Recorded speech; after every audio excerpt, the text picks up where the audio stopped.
Hey fans, did you know that 4-Star Sports Media now has a YouTube channel? You can catch exclusive content covering all things Memphis Tigers and the Arkansas Razorbacks. Shows like The Point, and the only show on social media about the Arkansas Razorbacks that is purely fan-driven, Inside the Hog Pen. Plus other shows like The Hog Trough, The 4-Star Sports Show, and many more coming soon. So check them out today. Go on YouTube.com and search 4-Star Sports Media.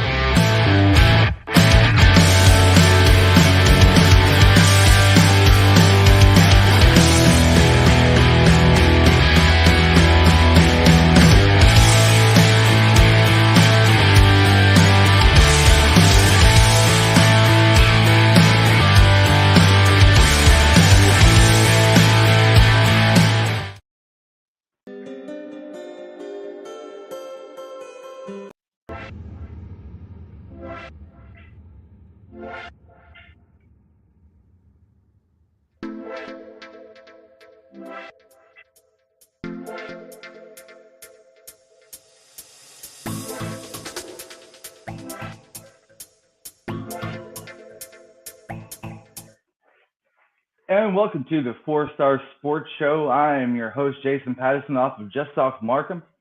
And today we have got a very, very special guest, friend of the show, Coach David Cutcliffe, special advisor to Greg Sankey at the SEC League office. Coach, how are you doing today?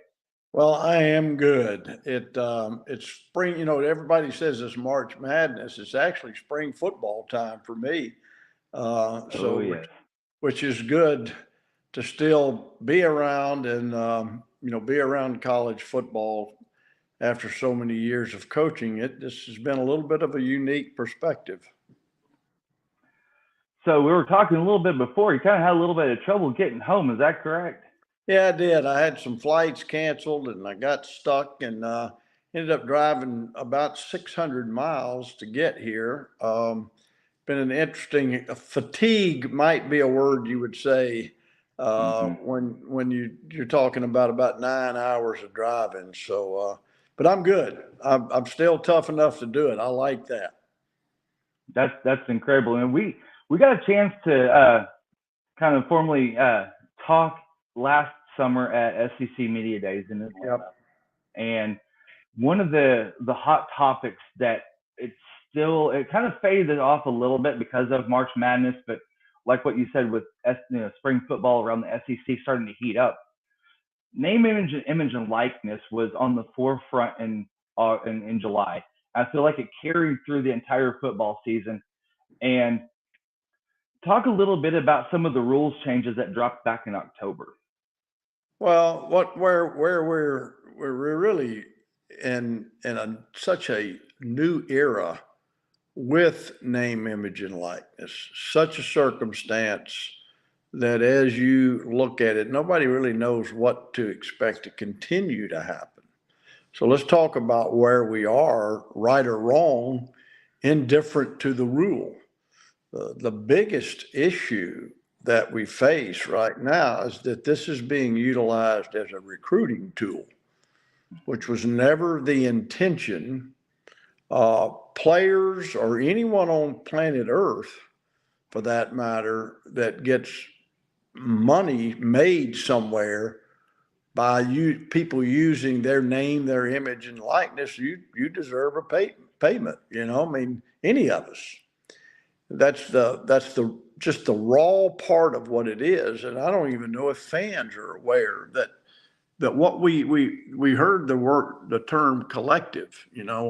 Who decided to bring that into the forefront, but it basically became a game that was suddenly high school prospects were hearing dollar value to their name, image, and likeness. And that really is technically illegal in the true sense of the term. It's still ongoing. Presumption is a word now that's being used by the NCAA, that under presumption, they can really, get deeply investigating. And I think there's some value in that, but I just don't see any way right now we have to control it.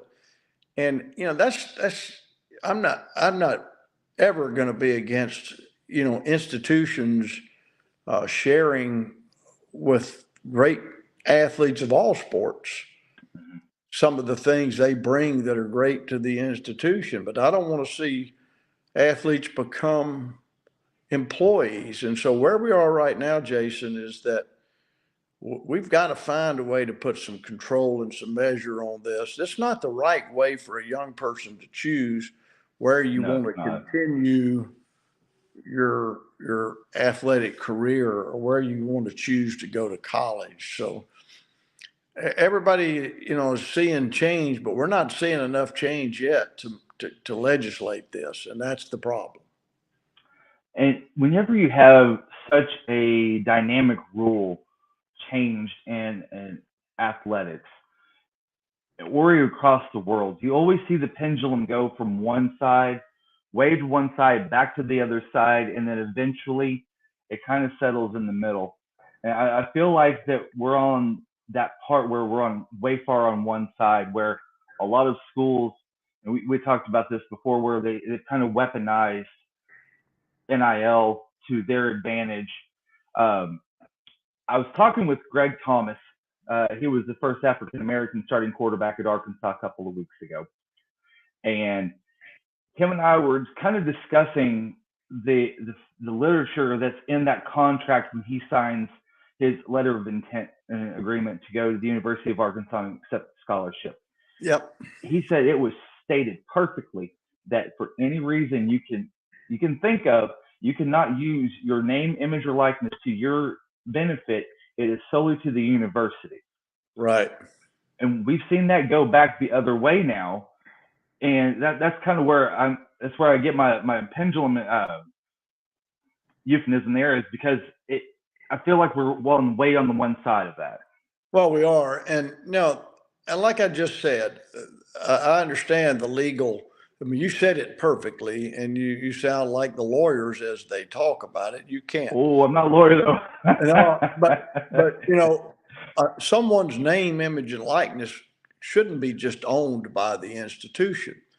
But what you're really signing is a partnership, and that may be where the pendulum gets in the middle. That I would love to see that the institutions, through all the licensing and really just in general, not necessarily a star athlete, but that part of your scholarship is to benefit financially as the university benefits, um, and they get a stipend, for lack of a better word.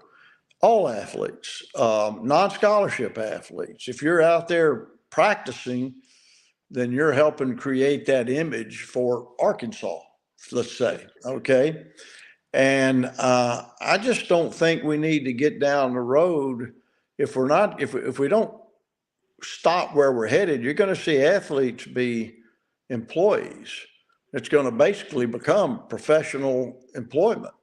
And then you're going to see things drastically taxed, even that scholarship money, and I don't want to lessen the value of the academics. I don't want to lessen the value of team. I don't want to see lessen the value of just becoming a tougher, more committed person during tough times. I mean, there's so many values that can get lost. So hopefully common sense does matter, and we've got to get through all the legal twists and turns to get that. As you stated, it's a contract, it's an agreement, to get that some kind of middle ground. But you're exactly right. And I hear people say, well, I don't want to be owned by the institution. Well, you're not, you're joining it. That's the biggest part of it. It is a union that occurs. And you know what, the best way it's supposed to work is, man, you go through the process. It's a tough decision, man. I decide I'm gonna be a Razorback, and it's for all the right reasons. And you know what, that's your alma mater, that's your teammates, that's where you go to school for 4 or 5 years, and for the rest of your life it has a positive impact on you educationally, socially, and to some level and degree financially, yes. But you're not going to, nobody goes to college and makes their living while they're in college. You go to college to prepare yourself to make a living. And that's the process. I'm really glad you brought that last part up. Wes and I have actually talked about this at length a couple different times. That you have some of these college players that they're not trying to make a living in college, but they will have some. Say, for instance, you have a quarterback or a running back that either gets hurt or they don't grade out well in the combine, and they're not able to pursue a professional career. Correct. The most money that they've made in that small point, that part of time, is in college. We've seen some of the college athletes, like for instance KJ Jefferson here at Arkansas, where he is actually giving back to the community. Some of those dollars that some of these communities may never have seen in the first place, now they're starting to see a little bit of the rewards from these athletes with their name, image, and likeness through community works. Talk a little bit about how that impact could be spreading across the Southeastern Conference. Well, I'm glad to hear that about KJ Jefferson. I saw him yesterday when I was there visiting the coaching staff and wished him well. And I'm excited for him, and I know it's an exciting time. And that's another part that we've always, when it's done right, community service is beyond just financial contribution. Yep. Okay. One of the toughest things for a student athlete, particularly an SEC football player, is time management. Man, they're wanting to be pro football players. Okay. They're wanting to win a championship. They're wanting to be great college football players. So there's a lot of work off the field. He and I talked about the amount of work it takes studying the game and growing as a player and what you have to do. Great is not a simple term, but the academic work, the keeping we all remember you had to keep your grades up. That's an old-fashioned term, but you had to keep your grades up when you were in school, period, but certainly in college. Maintain your eligibility. You got to pass a certain number of hours. You got to move toward a degree. You got to get a degree. But we've always tried to take them out into the community to serve the schools, to service young people that are less fortunate than we are. So I think yes, if name, image, and likeness is a part of what's happening with you, it'd be great to share some of that. But again, you're not going to college to play football to get wealthy while you're in college. And people may want to argue, well, the coaches get wealthy. Well, I don't know when all that started. I got in it way before coaches made any money, and the head coaches that I was around didn't make money, and I didn't make a lot of money as a head coach in the SEC to start with. And it has gotten a little bit out of control. But I just, again, I have a problem with the impact of the pressure and stress that gets on a player and their family when time management's already an issue for ages 18 to 22, 23, when you're in college trying to play football. So we talked a little bit last summer with your roles at the SEC office with Greg Sankey, and you were kind of that guy to be in his ear with the boots on the ground type thing. Yep. And how has the communication between you and the college coaches throughout the season with different things that arise with NIL? Because stuff happens on a week-to-week basis, and need clarification, need instruction or guidance. Talk a little bit about how you were able to help some of these coaches throughout the season. Well, first I want to say the commissioner's been phenomenal. I went with him to the director of athletics meetings in New Orleans, and anything that is happening administratively, and I'll be honest with you, I've told our coaches, we all as coaches have a lot to learn about the problems administrators are facing. But all the while, I'm able to be a voice there for our administrative team in the SEC office, the ADs, the presidents for that matter, as to what is life for a coach right now. I've got the 14 head coaches in a text group on my phone. One of the things I wanted to do was to open up being able to share some thoughts and issues, so we're not hiding things from each other. Put it up front. I have visited every coach in their office. I'm redoing that right now as spring practice is occurring. And so I am a conduit between the two, and it has gone really well. And different guys closed the door behind them, and we're just the two of us in the office. And I've known every one of them for quite some time, and they feel free to tell me, "Hey, this is ridiculous. What's happening here?" Or this is going to run. I'm going to lose our staff to the NFL, or and nobody's whining. But the combination of the transfer portal and name, image, and likeness, and people that are willing to sneak around behind the coach's back and recruit players off of their team with money. And nobody can control, quote, a collective or individuals where that's happening for sure. And players now have agents. They get telephone numbers of head coaches through players, and they're getting calls from agents. Hey, well, are you interested in my guy? How bad is that?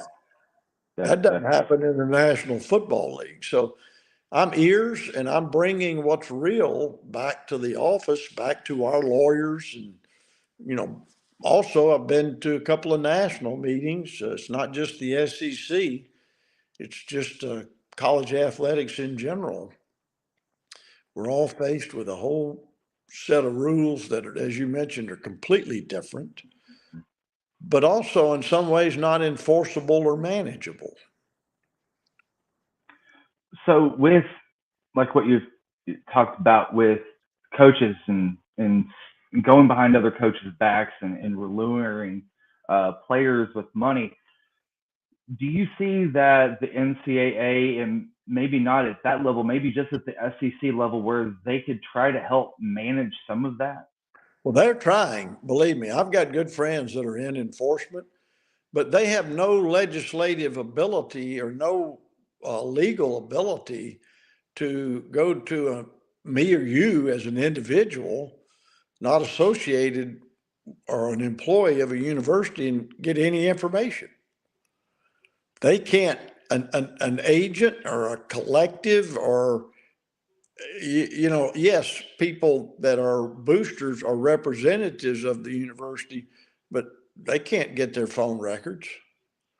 They can't interview them. You follow what I'm saying? And that's why what is set up, and I was in the meeting, I don't know, 8 years ago when this was first being talked about, and I was the only coach on this committee. It was commissioners and presidents and ADs. I said, if any of y'all ever recruited, this is going to be a nightmare. Oh, no, it won't be. I said, oh, yes, it will be. And because it is unenforceable. And so those people who care, and there are a lot of great people in Indianapolis. Sometimes the hierarchy is really ripped by the media, and sometimes maybe rightfully so, but there's a lot of hardworking people up there trying to make it work that care about student athletes. They care about college athletics. They're doing everything in their power they can. I was a glutton for punishment as a head coach. I would serve. I went to Indy and sat in on committees. I mean, that really tells you how dumb I am. That's not very smart, busy as we are. But I think you got to care about something that's been so good to you over 50 years. And, that's why I took this job, and it's why I'm trying to stay active in it. And also, I think coaches are comfortable telling me privately, what their issues are, where they're not as comfortable telling, quote, an administrator. Yeah. And I don't know if that makes sense or not, but I'm not discouraged at all. I refuse to do that, but I do think we got to fight to get things to some level of equality, control, uh, and people say, well, why? Well, because I think every athlete at every institution at the FBS or FCS level deserves the opportunity to compete on an equal playing field as best you can. Yes, certain schools are going to have more than others. Certain programs are going to traditionally win more than others. That's been that way forever. But you don't want to continue to separate that gap to the point where you got about 10 teams playing for it all. I don't think the fan base really wants that. No, and parity is great for the league, from top to bottom, and you always hear it in the media where if you play in the SEC, it's a dogfight every week. It doesn't matter who you play, if it's a Vanderbilt, Kentucky, South Carolina, Arkansas, LSU, Alabama, you name it. It's always going to be a dogfight each week.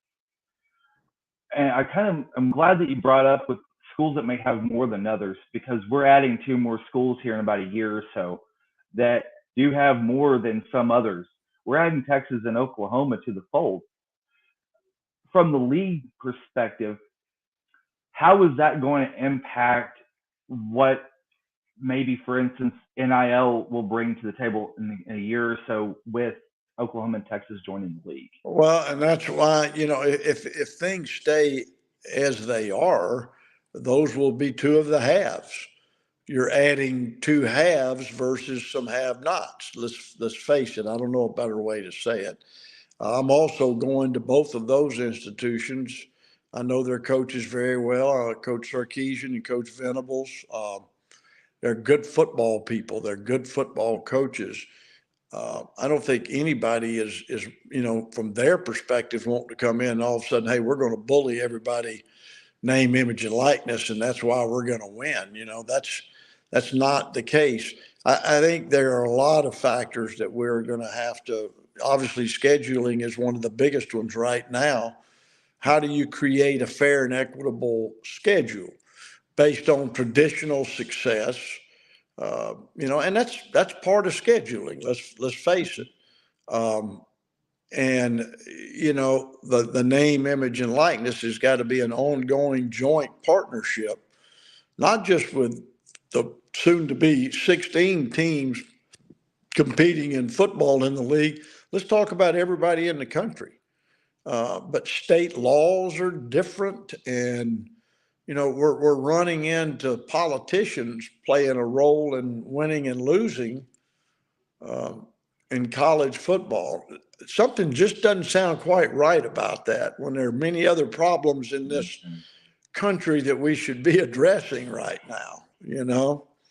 So I'm anxious, and I have visited with both of those coaches prior to this in person, and I'm going to sit down with them and make them feel welcome and let them know that I'm available for any questions and anything that they need. And I'm not going to add them yet to our little texting group. Let's wait till 2024. Yep. I may have to get 14 other approvals before we do that anyway.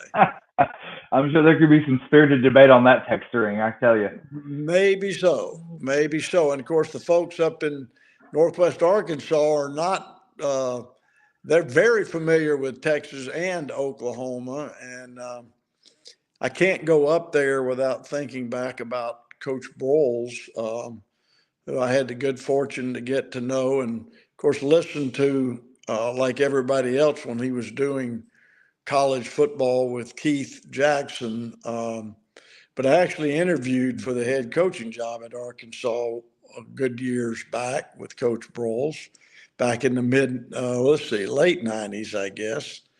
And that's, I was looking at pictures of the old Arkansas, Texas, and good gosh, the intensity back then. And now here we're going to recook it back up. The SEC will definitely have some new and very heated rivalries in 2024.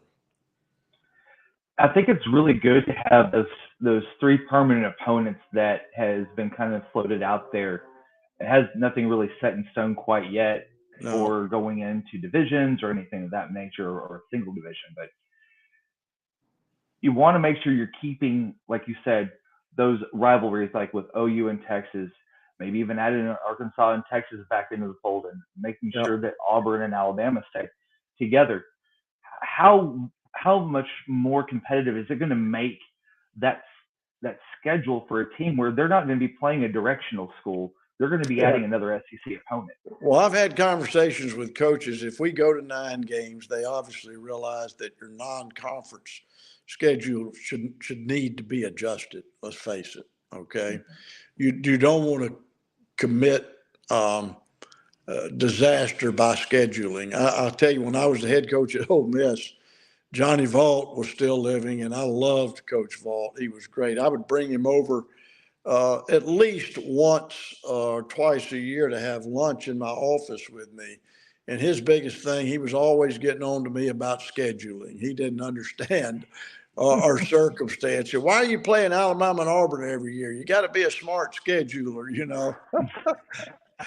And I would just say, yes, sir. Yes, sir. And he said, I'd always play Chattanooga before we played LSU, but they had to agree to run LSU's offense and defense to give us some work that week before we'd play LSU. And I said, man, okay. I said, Coach, that's a great idea. Let me go to work on that.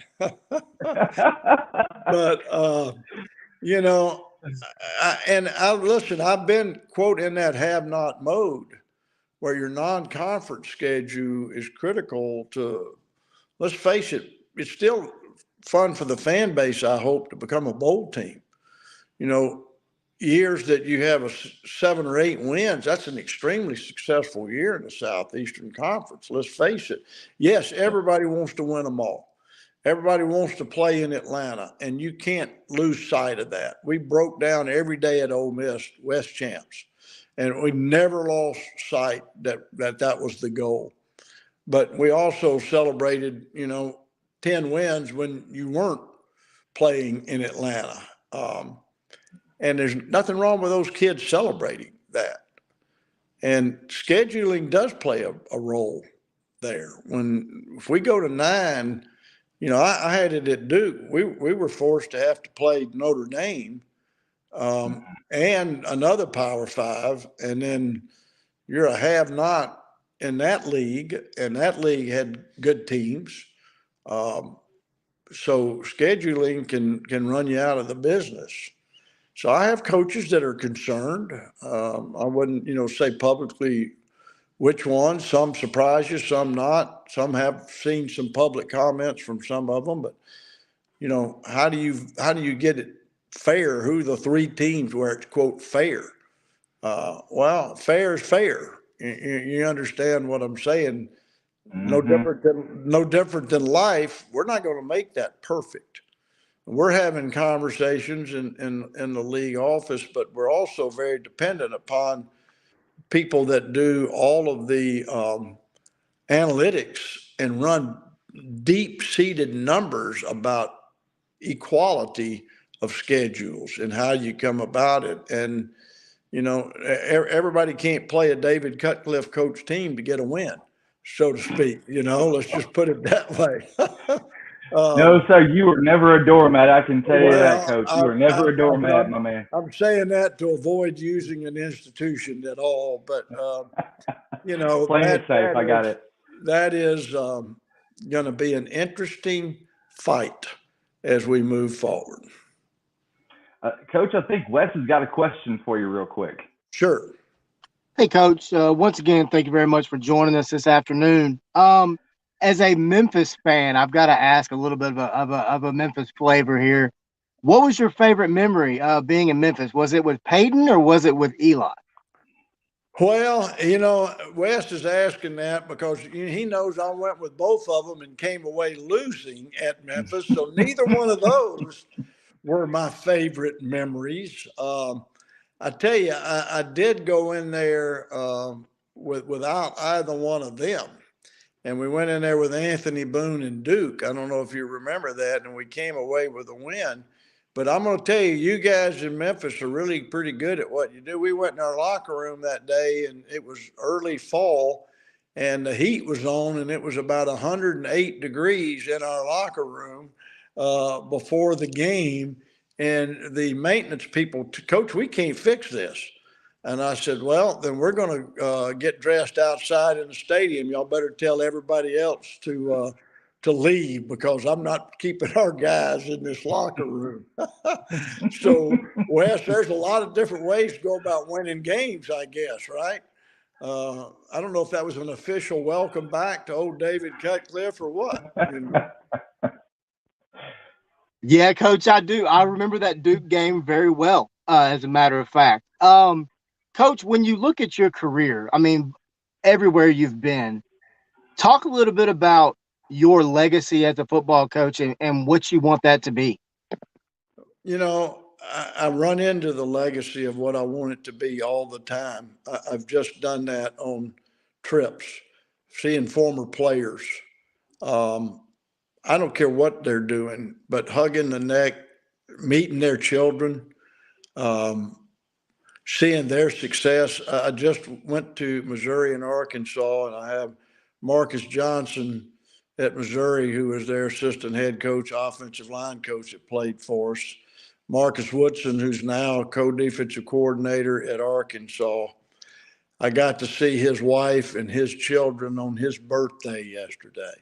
And we went in his office and closed the door and sang happy birthday to him. He was telling his 9-year-old son about me sitting on his couch, talking about his future in Moss Point, Mississippi. I don't care what people think about the record or how I coached quarterbacks or anything else. I see that legacy living and breathing. And people forget what you get into this industry for. Yes, winning, absolutely, because if you teach winning properly, you're teaching everything a young person has to know about being successful. I'll never forget Coach Bryant when he used the term and referred to you as a winner. He couldn't pay a bigger compliment to you. And when I get to see these young people and I can tell them, hey, man, you're a winner. I knew you were a winner when you were a senior in high school, and nobody knows what it's like to go into a house and talk about somebody's future with their parents, their grandparents, whether that's Peyton and Eli, and you're speaking the truth, and that you're committed to do everything that you can possibly do to take them from where they are to where they want to be. And then in the end, when you have a father or a grandfather, a mother or a grandmother come up in tears hugging you, saying he is the first person in our family to graduate from college. There's you a legacy for coaching college football. Wow. It doesn't get any better than that. No, sir, it does not. Coach, one more if you don't mind. Talking about the Mannings. I mean, speaking of legacy, it gets probably no better at the quarterback position. What is it that made Peyton and Eli so special, not just at that position, but at the game of football? Well, you know what they were both? Let's just start with this. And I tell any young quarterback this. You're not going to be great unless you're the best teammate in that locker room. The greatest thing anybody can say to any former athletes come up and say, man, you were the best teammate I ever had. And those two were incredible in that locker room. And that respect ran deep because all those other players knew it was sincere. Yes, they have talent. You can't be good at this game, and particularly at quarterback, unless you can throw the football, you're accurate. But all of the intangibles that they had, including, work ethic and discipline, is a talent. Discipline may be the greatest talent of all. And if you start thinking about their lives and how they live post football with all of the success they've had, you don't hear negative things because they're self disciplined people.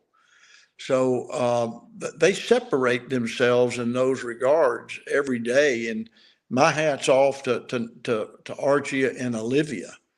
When you sat down in their house and you spoke with them about what they dreamed for their children, it wasn't MVPs. It wasn't that at all. And I think we're seeing a product in all three of their children. Let's add Cooper to that. And that's what I told Arch as he moving forward. I've known him since he was born. I sent him, I was the head coach at Ole Miss when he was born. I sent official scholarship papers there that day. Wow. My name was on them, so they weren't any good by the time he got old enough. So, but I told Arch those two very things. Your uncles were the best teammates. Go and be the best teammate that you can possibly be, the best teammate on that team. And secondly, have a great love for playing the game. If you love playing the game, not love success, if you love playing the game, then you're going to work hard enough, potentially be great. I've never seen anybody work amazingly hard at anything they didn't love. If you love playing the game, and God, those two love playing the game. Daniel Jones is like that with the New York Giants. He loves playing the game of football. And that's what separates great from good, in my opinion. So real quick, and I'm going to kind of turn this onto a lighter note for a second. And you had mentioned Eli. When Eli was at Ole Miss, was he kind of a jokester, a little bit of a prankster at all off the field? Yeah, too much as a freshman. That's why he ended up redshirting. He got himself in a couple of little circumstances, and but he was the youngest. He made his older brothers laugh, and he got good at that. And finally, I brought him in, and I said, I asked him point blank question. I said, Eli, are you here? Do you want to just be good? You want to be all conference? You want to be all American, or do you want to be the best that's ever played here, including your dad? That's a tough question. Don't answer it right now. Come back. And so he came back, and he said, if I can, I want to be the best that's ever played here. I said, good. I'm going to curfew you this semester because you're going to learn what it takes to be that. And to his credit, he did everything we asked him to do. And the reference also I was wanting to make towards that, did you ever see the short with ESPN where he was Chad Powers and tried to walk on? That's kind of where I was going with that, because you see him after football and he's still keeping busy. I was wondering how much of that was he also at Ole Miss too. He's never changed. When I worked with both of them always when in the off season while they were playing, and my wife was telling somebody, because it was something different every time. Eli left one year and had my phone in Chinese, and if you can't read what to do to get it out. So he is a prankster, and I think I'm still thinking of what great prank, and y'all don't, what great prank maybe one day I can turn the tables on, and Eli have no idea where it came from, and then later on say, hey, gotcha. You might have a great opportunity in Nashville next summer. I don't know. You might just to throw that out there. So you might, hopefully that might get your wheels spinning a little bit with that. So I'll go to work on it. So before I get you out of here, if you're in Fayetteville, where's the one place that you know for a fact that you're going to get a great meal at? Woo. I've always come up there. Well, it would be pregame meal. at the hotel. Think about that now, because I haven't come up much socially. We did one year. We brought our wives, and they went. There's a steakhouse out a little way out somewhere that's kind of more of an older looking. Maybe you can tell me the name, but my wife says one of the best meals she ever had. Doe's Eat Place, maybe? Maybe it was. It's I on can't Dixon Street. recall, but yeah, I mean, literally think about it. We fly in. Friday night meal is the best meal. Pregame meal's not so great, but our Friday night meals. So y'all have to tell me my next trip to Fayetteville. I come up to see a game. Tell me where I have to eat on Friday night. Okay. Definitely Doe's Eat Place. They got one in Bentonville, and they also have one in Fayetteville, and those are incredible places. Herman's is a great barbecue, and also Bordino's too. So if you ever come back, and when you do come back next time, make sure to check out those places. Yeah, let me tell you. I'll tell you just the abbreviated story because y'all will get a kick out of it. Because these are one of the fun things that happens in college football. We had a player from Arkansas, and I'm not going to use names. And we had a player from, I don't remember exactly where, somewhere, and he was not exposed much to the world.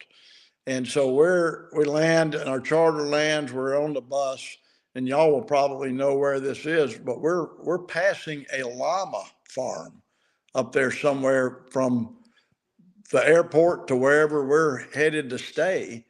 And I overheard this kid tell, and he didn't use the nice word. He looked at him. He said, "Man, y'all got the most messed up cows I've ever seen in my life up here."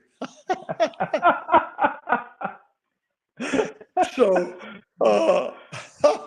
I just shook my hand. I said, "I don't think we want that one in print." But when I was up there this week, as I left the airport, I was definitely looking for llamas. I didn't see any. Well, Coach, I really want to thank you for coming on. It's been a pleasure as always. Great catching up with you again. And I hope that we're able to also catch up again in July in Nashville. Yep, look forward to it. And hey, happy St. Pat's Day. You better get some green on. Still got time to save it. That's why I got my green on today. Yeah, I probably need to get that taken care of. Jump in the spirit and have your little shot of Jameson's too. Why not, right? Always. Hey, you have to always stick with tradition. Traditions are always very important, so you have to stick with them. It's all good. Enjoyed it, Jason. Take care, Wes. Thanks, Coach. All right. See you guys. Thank you, Coach.